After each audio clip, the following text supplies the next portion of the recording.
રૌદ્ર સ્વરૂપ જોવા મળ્યું। ગઈકાલે પણ આ જ પ્રકારની જે સ્થિતિ હતી જે આજે છે। વટવામાં વાનરવટ તળાવ વિસ્તારમાં પાણી ભરાઈ ગયા છે અને વટવા પોલીસ સ્ટેશનનો મુખ્ય માર્ગ પાણીમાં ગરકાવ થઈ ગયો છે। ત્યારે સૌથી મહત્વની વાત એ છે કે અમદાવાદમાંથી વરસાદ ગઈકાલે જે રીતે પડ્યો છે ત્યારબાદ પાણી ઓસરતા નથી। ભલે આ તમામ જે પાણી છે તે નદીમાં જતું હોય, પરંતુ સૌથી મહત્વની વાત એ છે કે જે ગટર વ્યવસ્થા છે તેમાં મુશ્કેલી સર્જાવાના કારણે પાણી ઓસરતા નથી। ઘણા બધા જે વિસ્તારો એમાં છે કે જ્યાં હજુ પણ ઘૂંટણસમાં પાણી ભરાઈ રહેલા છે।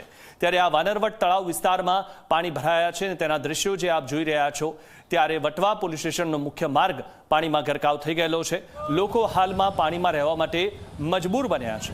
ઝી 24 કલાક પર એક્સક્લુઝિવ આજે આપ દ્રશ્યો જોઈ રહ્યા છો અને વટવા વિસ્તારમાં જે રીતે વરસાદી પાણી ભરાયેલા છે। ગઈકાલે જે અનરાધાર વરસાદ પડ્યો, ગઈકાલે રાત્રે પણ અનરાધાર વરસાદ પડ્યો અને અત્યારે પણ ઘણા વિસ્તારો એવા છે કે જ્યાં વરસાદ હજુ પણ ચાલુ છે ને આજે પણ રેડ એલર્ટ આપવામાં આવ્યું છે। ત્યારે આપ આ સ્થિતિ જોઈને વિચાર કરી શકો કે જો હજુ પણ પાણી ન ઉતર્યા હોય તો આજે જ્યારે અનરાધાર વરસાદ પડે તો શું સ્થિતિ થાય।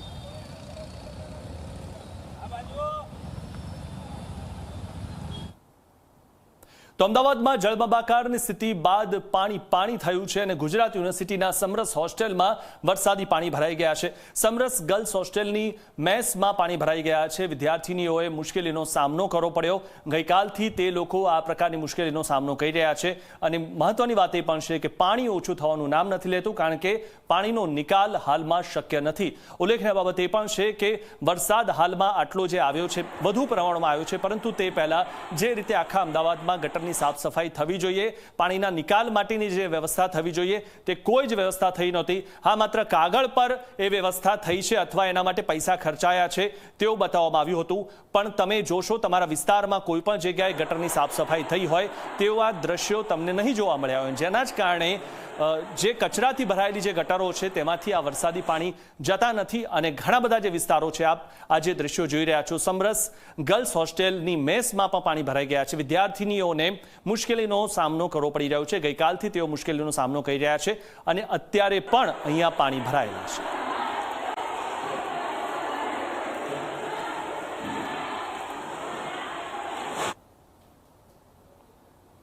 અમદાવાદનો શેલા વિસ્તાર જેમાં વરસાદી પાણી ભરાઈ ગયેલા છે અને વિસ્તારની સોસાયટીમાં વરસાદી પાણી ઘૂસ્યા છે।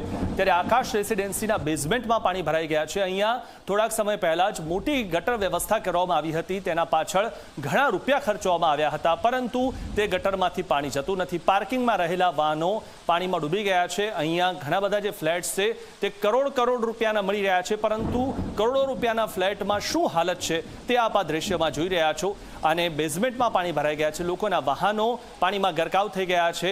કેટલા પણ પૈસા ખર્ચ્યા બાદ, કેટલા પણ સારા ફ્લેટમાં રહેવામાં આવ્યા બાદ પણ લોકોની આ સ્થિતિ છે અને વાહનો જે તેમના છે તે હવે તેમને સીધા જ ગેરેજમાં મૂકવા પડશે તે પ્રકારની સ્થિતિ છે, કારણ કે અહીંયા પાણી ઓસરતા જ નથી, અહીંયાથી પાણીનો નિકાલ જ થતો નથી, જેના કારણે લોકો હવે મુશ્કેલી અનુભવી રહ્યા છે।